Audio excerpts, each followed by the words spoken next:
Здравейте! Какво си имаме днес? Задни амортисьори от Tesla, модел S.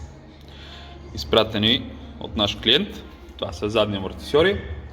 Ето тук по парт номера може да си види, мисля, че бяха от най-мощната серия. По последните цифри се гледа. Амортисьорите са еднотръбни, монотюб. Имаме секция пълна с газ под налягане, хидравличната част. Tesla се предлагат както на пружинно окачване, така и на въздушно. В този случай автомобила е на пружинно окачване, но това не пречи амортисьорите да са доста интересни. Оплакването е, че много тропат, доста чукат отзад и иначе не са на много километри, но типично, за съжаление, при амортисьорите, винаги когато имаме доста висок комфорт по време на пътуване, амортисьорите са леко капризни, особено за пътищата в източна Европа, респективно България.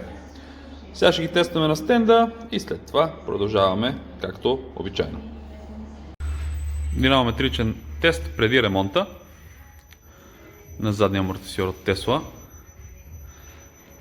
Докато го гледам как се клати, се сещам за моят добър приятел Светослав Петров, ракетния инженер, когото не послушах преди време да си купа акции на Tesla, които към днешна дата са около $600 бройката.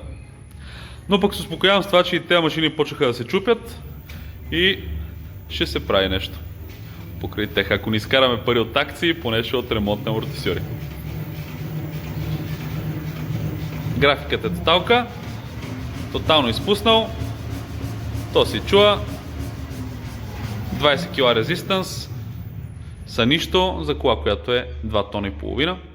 Ще го отвориме, смениме, направиме и след това обратно на стенда. Финален динамометричен тест на вече ремонтирания амортисьор от Tesla, модел S, заден. Амортисьорът е боядисан, зато изглежда малко по-новичък. Веднага се вижда, че е доста по-твърд.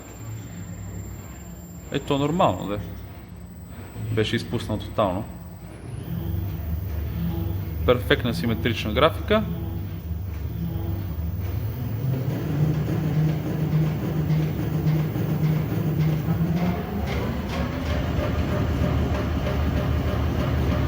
И всичко е както трябва. Всичко добро.